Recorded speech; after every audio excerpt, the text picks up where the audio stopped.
अस्सलाम वालेकुम क्लास। आज का जो हमारा टॉपिक है, हम 3 टॉपिक कवर करेंगे आज की क्लास में। सबसे पहले हम देखेंगे statement of stock holder equity, और statement of stock holder equity की मदद से हम कुछ मिसिंग चीजें फाइंड आउट करना सीखेंगे। उसके बाद हमारे पास है एक market value added and then economic value added. Okay, तो हम स्टार्ट करते हैं statement of stock holder equity से। कोर्स पैक पे है पेज नंबर 72 पे आपको ये फॉर्मेट नजर आएगा, statement of stock holder equity. अब अगर आप इसको गौर से देखें तो ये कॉमन स्टॉक है। कॉमन स्टॉक में पहला कॉलम है नंबर ऑफ शेयर्स का, दूसरा कॉलम है total amount of stock holder, total amount of common stock, जो कि $130 मिलियन है। अमाउंट क्योंकि ये मिलियन डॉलर्स में दी हुई है तो $130 मिलियन है। ओके, फिर है ये रिटेन अर्निंग का पोर्शन है। Now this is very important portion. Retain earning का ओपनिंग बैलेंस है 750। फिर उसमें हमने नेट इनकम प्लस किया हुआ है और कैश डिविडेंड माइनस किया हुआ है, तो हमारे पास आ गया रिटेन अर्निंग का closing balance. Total stock holder equity है। टोटल स्टॉक होल्डर कैसे आई कि कॉमन स्टॉक का ओपनिंग बैलेंस और रिटेन अर्निंग का ओपनिंग बैलेंस हमने ऐड किया है तो 810 आ गया। उसके बाद ये चेंजेस है हमारी रिटेन अर्निंग में जो कि $60 है, $60 मिलियन हैं, तो इन दोनों को ऐड किया तो 940 आ गया। अच्छा, लास्ट क्लास में भी हमने डिस्कस किया था जब हम इनकम स्टेटमेंट और बैलेंस शीट कर रहे थे कि जब आपको मिसिंग फिगर्स वाले प्रॉब्लम्स आएंगे, मिसिंग फिगर्स फाइंड आउट करना होगा, तो उसके लिए आपको फुल फॉर्मेटेड फाइनेंशियल स्टेटमेंट बनाने की जरूरत नहीं है। ना ही इनकम स्टेटमेंट, ना ही बैलेंस शीट, ना ही statement of stock holder equity. आप पार्शियल फाइनेंशियल स्टेटमेंट से भी मिसिंग फिगर्स फाइंड आउट कर सकते हैं। अगर आप बनाना चाहें तो बना लें, कोई मसला नहीं है, मतलब मना नहीं है, लेकिन आप टाइम सेव करने के लिए एग्जाम में अगर आप चाहें तो एक पोर्शन भी बनाना चाहें सिर्फ, तो आप बना सकते हैं। ओके, अब हमने जो जो हमारे पास मिसिंग फिगर्स वाले प्रॉब्लम आएंगे related to statement of stock holder equity, तो उसमें से सिर्फ हम रिटेन अर्निंग का पोर्शन लेंगे। रिटेन अर्निंग का पोर्शन यानी कि दिस वन। तो इसको मैं आपको एक्सेल में बताती हूँ कि एक्सेल में हम देखते हैं कि ये कैसे करनी है। 3-4। ओके, रिटेन अर्निंग का सिंपल फॉर्मेट है, ये आप लोग प्रिंसिपल ऑफ अकाउंटिंग 1 में भी करके आ रहे हैं। ठीक है, रिटेन अर्निंग का ओपनिंग बैलेंस लेंगे,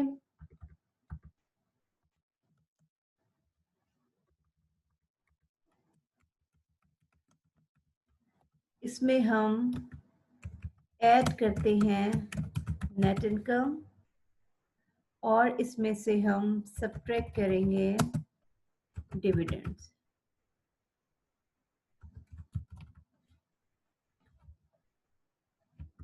ठीक है, तो आपके पास आ जाएगा रिटेन अर्निंग का क्लोजिंग बैलेंस। इसी को अगर मैं इक्वेशन फॉर्मेट में लिखूं तो हमारे पास रिटेन अर्निंग का क्लोजिंग बैलेंस कैसे आता है। हम रिटेन अर्निंग का ओपनिंग बैलेंस लेते हैं,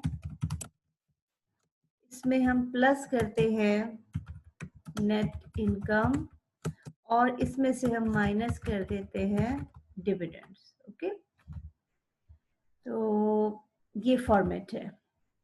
अच्छा, फिर हमारे पास प्रॉब्लम है पेज नंबर 87 कोर्स पैक में, और इसमें है problem 3-4 statement of stock holder equity. In its most recent financial statements, Newhouse Incorporation reported 50 million of net income and $810 million of retained earnings. The previous retained earnings were 780. How much in dividends were paid to shareholders during the year? Assume that all dividends declared were actually paid. तो अब सबसे पहले तो देखिए इसमें लिखा हुआ है in its most recent financial statement. Recent का मतलब होता है अभी की, right now, current financial statements. तो जो करंट फाइनेंशियल स्टेटमेंट में आपको फिगर्स दी हुई होती हैं वो फॉर द पीरियड होती हैं, या आप यूं कह लें कि वो जो जो अमाउंट होती हैं वो क्लोजिंग कहते हो सकती होती हैं। New house incorporation reported 50 million of net income. $50 million आपको नेट इनकम दिए हुए हैं और 810 million of retain earning. Now this retain earning is closing retain earning. क्यों? क्योंकि ये मोस्ट रीसेंट है, अभी की है, तो अभी का जो बैलेंस होगा वो आपका करंट होगा, क्लोजिंग बैलेंस होगा।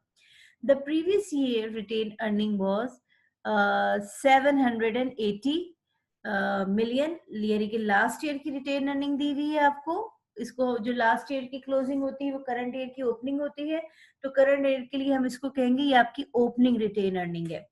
How much dividends were paid, और हमें क्या चाहिए है? डिविडेंड्स चाहिए है, हमारे पास डिविडेंड्स मौजूद नहीं है।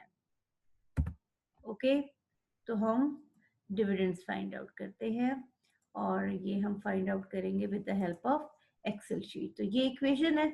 अच्छा, अब हमारे पास जो मिसिंग फिगर्स होते हैं उसका इजी तरीका होता है कि आप सबसे पहले गिवन डेटा कर लें। जो आपको डेटा गिवन है वो आप उसको लिख लें। तो रिटेन अर्निंग क्लोजिंग बैलेंस हमें कितना दिया हुआ है? रिटेन अर्निंग का क्लोजिंग बैलेंस हमें दिया हुआ है $810 मिलियन। ठीक है। फिर रिटेन अर्निंग का ओपनिंग बैलेंस भी हमें दिया हुआ है और वो दिया हुआ है 780।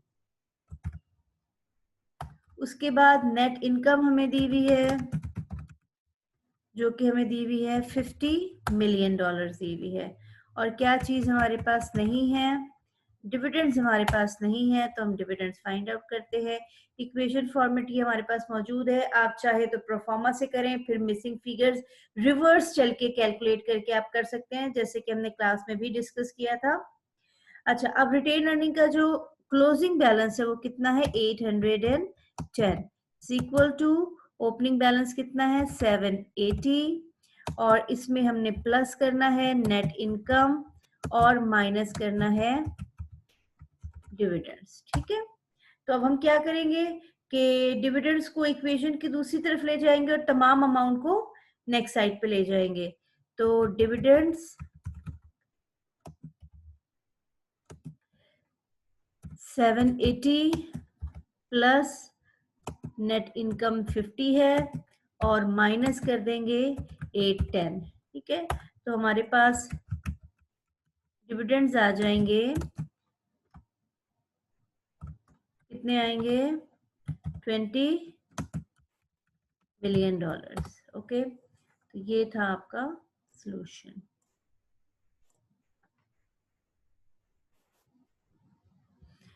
जी क्लास, ओके।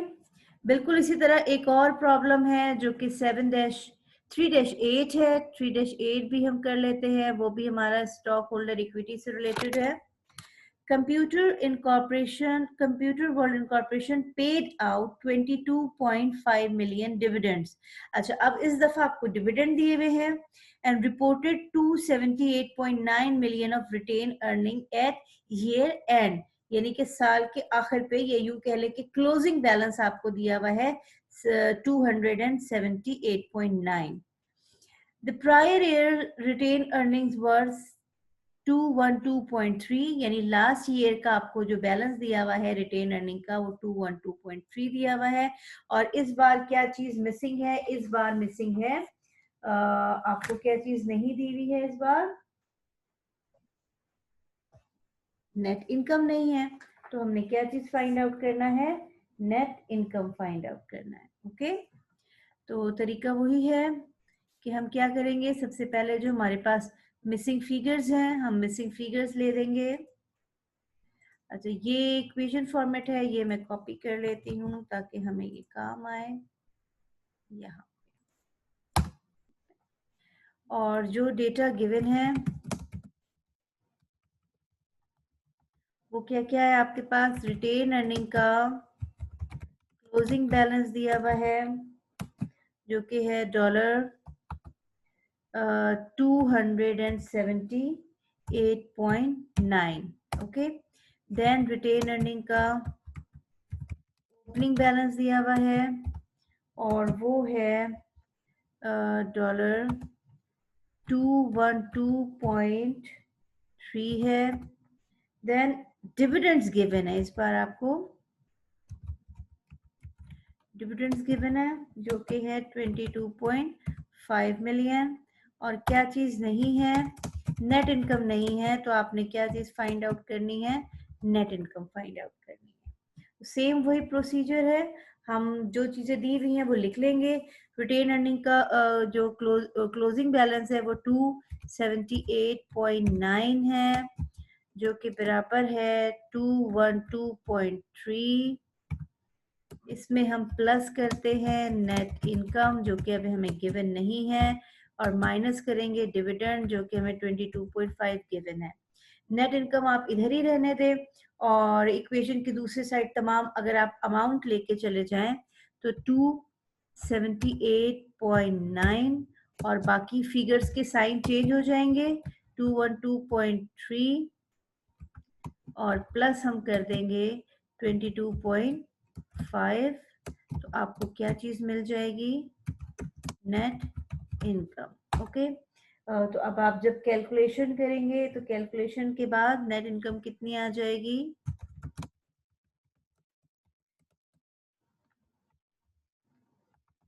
$89.1 मिलियन। ये आंसर है। अच्छा क्लास, अब देखिए इसमें चार चीजें हैं, retain earning, closing, retain earning opening, net income and dividends. ठीक है, इन चारों में से एग्जाम में आपको कोई भी तीन चीजें गिवन होंगी और चौथी चीज आपने फाइंड आउट करनी होगी।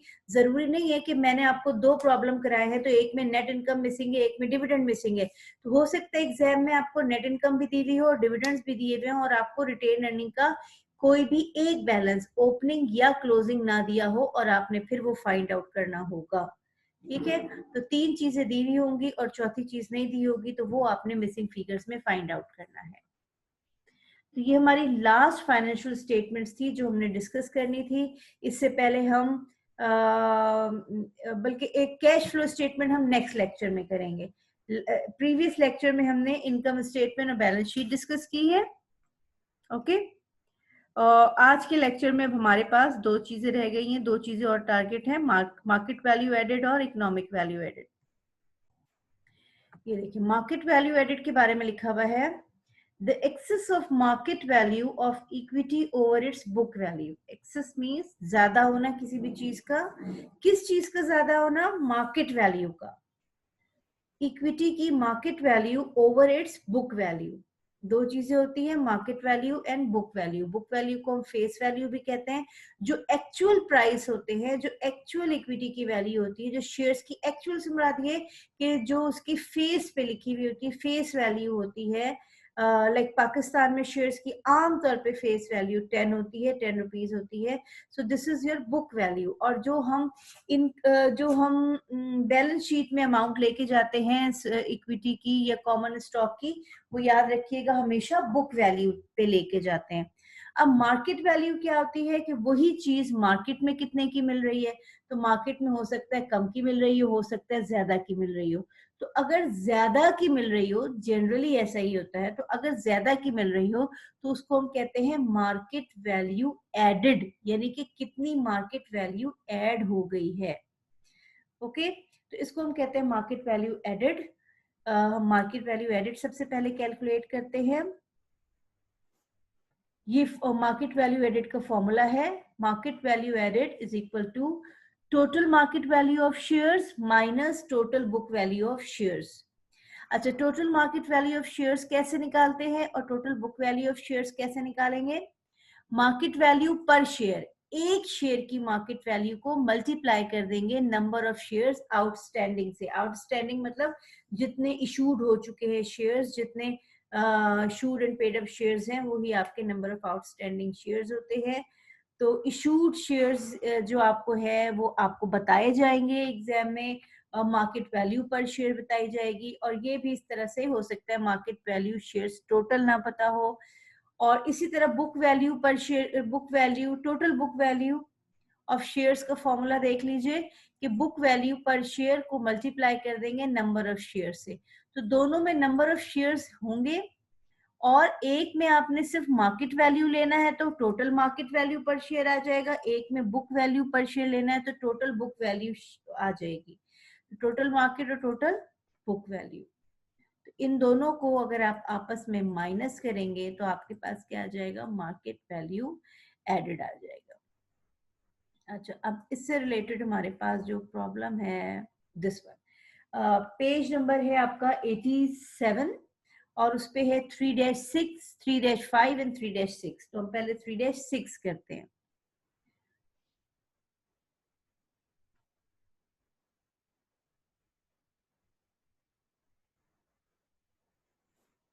Over the years, McLaughlin Corporation's stockholders have provided 35 millions of capital. यानी ये जो कंपनी है मैक्लॉगलिन, इसने क्या किया हुआ है कि have provided 35 million of capital when they purchase new issue of stock। यानी जब इन्होंने खरीदा था, तो तब जब पहली दफा खरीदा था तो ये कौन सी वैल्यू हो गई, दिस इज बुक वैल्यू। ये 35 मिलियन क्या है, book value. And allowed management to retain some of the firm's earnings. The firm now has 2 million of shares of common stock outstanding। यानी कि नंबर ऑफ शेयर्स आपको दिए हुए हैं, number of shares कितने दिए हुए हैं, 2 मिलियन नंबर ऑफ शेयर्स आपको दिए हुए हैं। उसके बाद है and the shares sell at a price of $30 per share। और कितने का बिकता है मार्केट में ही बिकेगा, ये जाहिर सी बात है, तो $30। तो ये आपको क्या दी हुई है, मार्केट वैल्यू दी हुई है पर शेयर, एक शेयर की। How much value the McLaughlin management decided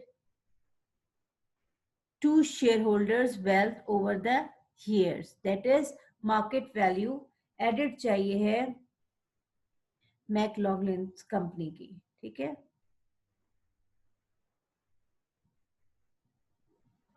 तो हमारे पास जो डेटा गिवन है हम उसको हाईलाइट कर लेते हैं। सबसे पहले ये देखिए, ये book value of, total book value, जाहिर सी बात है ये एक शेयर की तो वैल्यू नहीं होगी ना, ये total book value of shares दी हुई है। उसके बाद क्या गिवन है, उसके बाद नंबर ऑफ शेयर्स आउटस्टैंडिंग दिए हुए हैं 2 मिलियन, और एक प्राइस, एक शेयर की मार्केट वैल्यू दी हुई है। ओके, तो हम इसको सॉल्व करते हैं एक्सेल शीट पे। एक्सेल शीट आ गई। अच्छा, हमें क्या चाहिए है, टोटल मार्केट वैल्यू चाहिए, जो कि नहीं है। ये कैसे निकालेंगे, total market value of shares minus कर देंगे total book value of shares. तो total book value of shares तो दी हुई है 35, लेकिन टोटल मार्केट वैल्यू, अब अगर मैं यहाँ पे डेटा गिवन डेटा लिख लूँ तो आपको आसानी होगी। ठीक है, इसमें सबसे पहले आपको दिया हुआ है total book value of shares, जो कि कितनी है, $35 मिलियन। ओके, यहाँ हम लगा डॉलर्स आ गया। उसके बाद आपको मार्केट वैल्यू पर शेयर दी हुई है, जो कि है $30 पर शेयर, है ना, एक शेयर की वैल्यू है। और नंबर ऑफ शेयर्स आउटस्टैंडिंग है 2 million. Okay, 2 million number of shares outstanding दिए हुए हैं। और क्या चीज पूछा हुआ है, मार्केट वैल्यू एडेड नहीं है, वो बताइए। तो मार्केट वैल्यू एडेड दो चीजों से बनती है, मिलके पता की जा सकती है, total market value of shares and total book value of shares. Total book value of shares ये गिवन है, लेकिन total market of value of shares given नहीं है। तो सबसे पहले हम क्या फाइंड आउट करेंगे, total market value of shares. ये हमारे पास फॉर्मूला है, total market value of shares के लिए हम क्या करते हैं, मार्केट वैल्यू पर शेयर, यानी एक शेयर की वैल्यू हम लेते हैं जो कि हमें 30 दी हुई है, और इसको हम मल्टीप्लाई कर देंगे टोटल नंबर ऑफ शेयर से, जो कि हमें टोटल नंबर ऑफ शेयर्स कितने दिए हुए हैं, 2 मिलियन। ओके, तो टोटल मार्केट वैल्यू कैसे निकल आएगी, $30 को मल्टीप्लाई करें 2 मिलियन से, तो हमारे पास कितना आ जाएगा, 60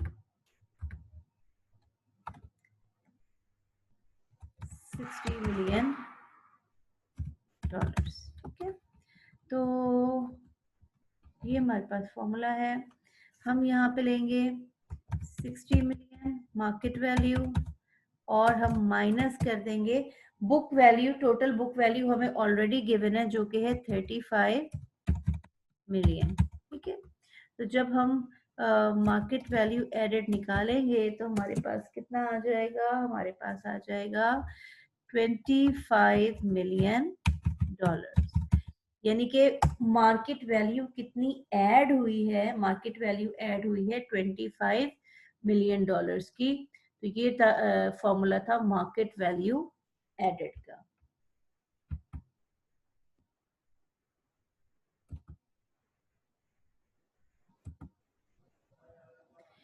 इसी तरह नेक्स्ट प्रॉब्लम है 3-5। Henderson Industries has 500 million of common equity on its balance sheet. अभी हमने पहले भी डिस्कस किया कि बैलेंस शीट पे जो कॉमन इक्विटी होती है, जो कॉमन इक्विटी दिखाई जाती है या हम उसको लिखते हैं, वो उसकी मार्केट वैल्यू पे होती है या बुक वैल्यू पे होती है। तो क्लास ये बुक वैल्यू पे होती है। बैलेंस शीट पे कॉमन इक्विटी की हमेशा बुक वैल्यू लिखते हैं। ठीक है, it's stock price is $60 per share. Market value एक शेयर की कितनी दी हुई है, $60 दी हुई है। And its market value added is 130 million. और अब इस बार आपको क्या दिया हुआ है, इस बार आपको मार्केट वैल्यू दी हुई है, market value added already calculate करके दी हुई है। ठीक है, how many common shares are currently outstanding. और आपके पास क्या चीज नहीं है, क्या चीज पूछी हुई है, तो शेयर्स पूछे हुए हैं, नंबर ऑफ शेयर्स, आउटस्टैंडिंग पूछा हुआ है। तो हम इसको फिर क्या करेंगे, आसान तरीका, हम यहाँ पे गिवन डेटा लिख लेंगे। गिवन डेटा में हमारे पास क्या है, सबसे पहले उसने हमें दिया हुआ है मार्केट वैल्यू एडेड दिया हुआ है, जो कि कितना दिया हुआ है मार्केट वैल्यू एडेड, उसने बताया था कि 130 डॉलर का साइन लगा लेते हैं, डॉलर 130 मिलियन है, मिलियन का मतलब है। ठीक है, अच्छा और क्या दिया हुआ है, मार्केट वैल्यू पर शेयर। एक शेयर आपको कितने का बताया हुआ है उसने, $60 का बताया हुआ है। और साथ में क्या गिवन है, और साथ में दिया हुआ है उसने बुक वैल्यू दिया हुआ है, टोटल बुक वैल्यू दी हुई है। तो हम यहाँ पे लिख लेंगे total book value of shares, जो कि कितनी दी हुई है उसने, total book value of shares दी हुई है 500 मिलियन की। 1 मिलियन में 6 जीरोस होते हैं। ओके, और क्या चीज नहीं है, नंबर ऑफ शेयर्स नहीं है, नंबर ऑफ शेयर्स रिक्वायर्ड है, हम वो कैलकुलेट करेंगे। अब ये फॉर्मूला है मार्केट वैल्यू एडेड, तो मार्केट वैल्यू एडेड कितना है, 130 million is equal to total market value of shares हमें नहीं पता, total market value of shares नहीं पता, तो हम यहाँ पे लिख लेंगे total market value of shares, और इसमें से हम माइनस कर देते हैं total book value of shares, जो कि दी हुई है 500 मिलियन। ओके, तो 500 मिलियन हम ले जाएंगे इक्वेशन की दूसरी तरफ, तो ये कन्वर्ट हो जाएगा प्लस में, equal to total market value of shares. तो आपके पास total market value of shares कितनी आ जाएगी? 630 equal to total market value of shares. Okay, लेकिन उसने total market value of share नहीं पूछा, बल्कि उसने क्या पूछा हुआ है? Number of shares outstanding. तो अब हम इस फॉर्मूले से उसको सॉल्व कर लेंगे। Total market value of shares हमारे पास कितनी आ गई? 630 मिलियन आ गई। मार्केट वैल्यू एक शेयर की कितनी है? 60 है, ये गिवन है, और इसको हम मल्टीप्लाई कर देते हैं नंबर ऑफ शेयर से। ठीक है, तो ये 630 डिवाइड कर देंगे हम 60 से, तो हमारे पास आ जाएगी टोटल नंबर ऑफ शेयर्स, जो कि कितने आ रहे हैं डिवाइड करने के बाद? 10, 500 और 000। ठीक है, ये आपके यानी कि 10.5 million number of shares outstanding आ रहे हैं। ओके, तो ये सवाल था आपका statement of stock holder equity से रिलेटेड। नहीं, मार्केट वैल्यू एडेड से रिलेटेड। तो हमने मार्केट वैल्यू एडेड भी कंप्लीट किया, और आज के लेक्चर का हमारा जो लास्ट टॉपिक है वो है इकोनॉमिक वैल्यू एडेड। तो हम इकोनॉमिक वैल्यू एडेड अब स्टार्ट करने लगे हैं। ओके, तो आज की क्लास का हमारा लास्ट टॉपिक है economic value added. Economic value added basically एक बिजनेस का, आप यूँ कह लें कि एक ट्रू इकोनॉमिक प्रॉफिट बताता है। ठीक है, कि इसका एक्चुअल या ट्रू इकोनॉमिक प्रॉफिट कितना है। हमारे पास ये फॉर्मूला है। Net operating profit after tax में से हम माइनस कर देते हैं annual cost of capital.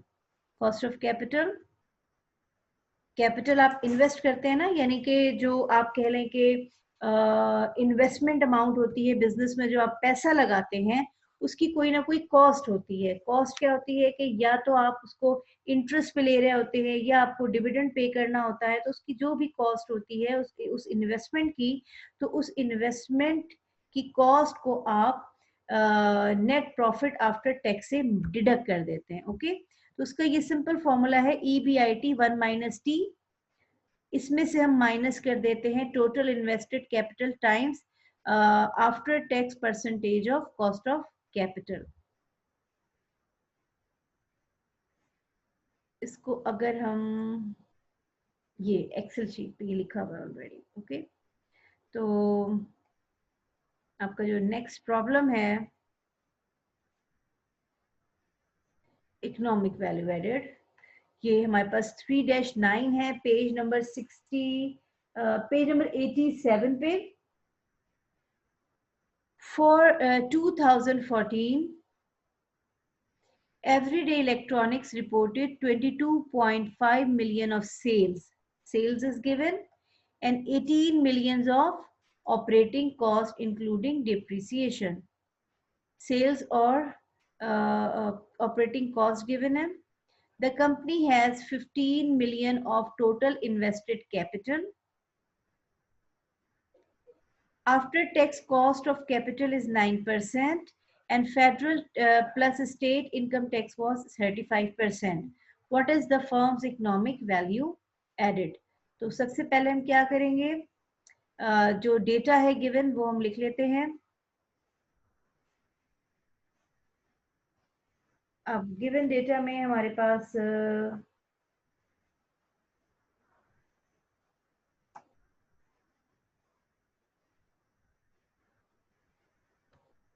Economic value added. Okay,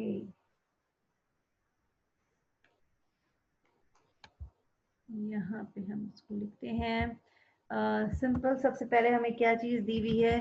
sales दी हुई है। सेल्स कितनी है आपकी? 22.5 मिलियन दी हुई है। देन हमारे पास ऑपरेटिंग कॉस्ट है, और आप देखिए इस ऑपरेटिंग कॉस्ट के आगे ब्रैकेट में लिखा हुआ है इंक्लूडिंग डिप्रिसिएशन, यानी कि टोटल कॉस्ट है, हर किस्म की कॉस्ट आपको इसमें शामिल है, हर किस्म की ऑपरेटिंग कॉस्ट, यानी EBIT आप कह लें, इंटरेस्ट और टैक्स से पहले की बात हो रही है। उसके बाद आपको क्या चीज गिवन है, इसमें डेटा में गिवन है इन्वेस्टमेंट गिवन है, या आप इसको इन्वेस्टेड कैपिटल कह लें, जो कि गिवन, यानी कि कंपनी ने इसमें कितना पैसे लगाए हैं, कंपनी ने इसमें पैसे लगाए हैं $15 मिलियन लगाए हैं, ओके। और कॉस्ट ऑफ कैपिटल परसेंटेज भी दी हुई है, कॉस्ट ऑफ कैपिटल परसेंटेज कितनी है, यानी कि ये जो पैसे लगाए हैं तो ये किस परसेंटेज पे उसने लिए हैं, इसका टैक्स, इसकी कॉस्ट क्या पड़ी है, उसको 9% पड़ी है। और फिर टैक्स रेट भी दिया हुआ है, टैक्स रेट या टी जो दिया हुआ है, टैक्स रेट दिया हुआ है, कितना दिया हुआ है, 35% दिया हुआ है, 35%। और आपके पास क्या चीज नहीं है, इकोनॉमिक वैल्यू एडेड नहीं है, तो हम economic value added find out करते हैं, ओके।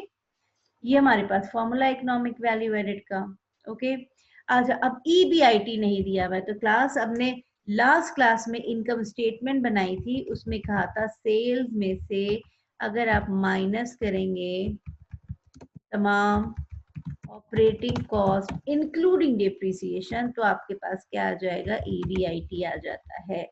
तो अब सेल्स हमें कितनी दी हुई है, सेल्स हमें दी हुई है 22.5, और इसमें से अगर हम माइनस कर दें 18, तो हमारे पास क्या आ जाएगा,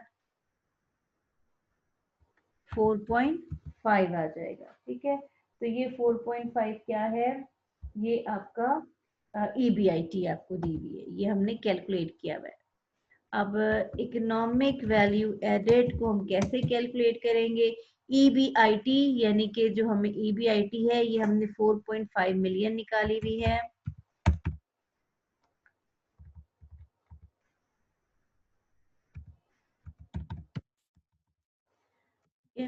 इसमें से हम 1 माइनस टी, यानी 1 में से minus T stand for tax, यहाँ पे टैक्स की बात हो रही है, 35% टैक्स है, तो हम इसको 0.35 लिख सकते हैं, ठीक है। इसको फिर हम माइनस कर देंगे total invested capital, total invested capital कितना है, 15 मिलियन, उसका हम कितना परसेंट ले लेंगे, 9%, तो 9 को हम 0.0 या इसको 0.09 लिख लें, ठीक है।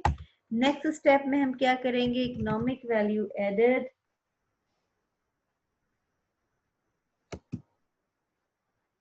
इक्वल टू, अच्छा जी, अब आपके पास कैलकुलेटर्स है, आप निकाल लीजिए। 1 में से पहले हम 35 माइनस करेंगे, तो यानी कि 1 में से हम माइनस करेंगे 0.35, तो हमारे पास 0.6 आ जाएगा, इसको हम मल्टीप्लाई कर देंगे 4.5 मिलियन से, तो क्या आंसर आ रहा है,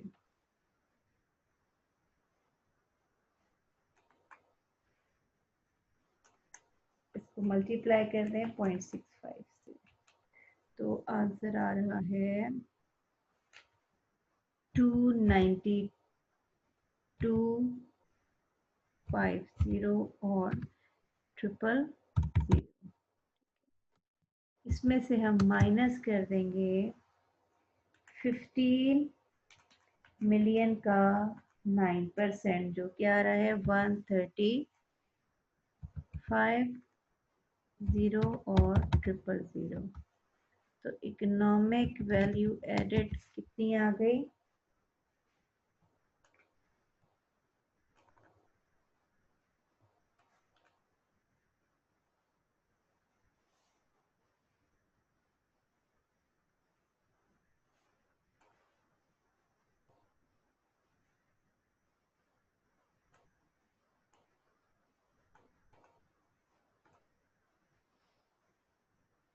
जी class,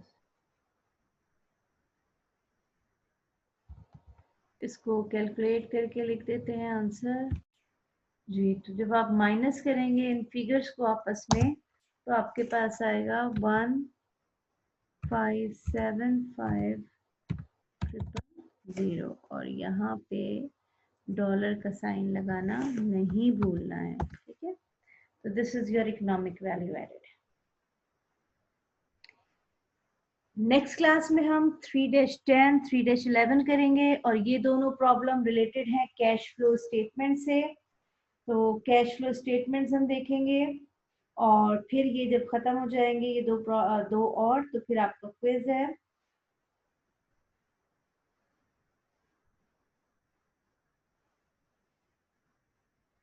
Okay class, that's it for this lecture.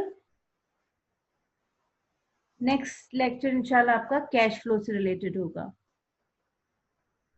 कोई इशू हो तो काउंसलिंग आवर्स मेरे ऑफिस के बाहर मौजूद हैं, आप काउंसलिंग आवर्स में आ जाइएगा और कोर्स पैक और कैलकुलेटर ज़रूर लाइएगा। आपका क्विज जब होगा तो कैलकुलेटर्स होने चाहिए हैं, मोबाइल फ़ोन अलाउड नहीं होंगे यूज़ करने के लिए। ओके क्लास, टेक केयर, अल्लाह हाफिज़।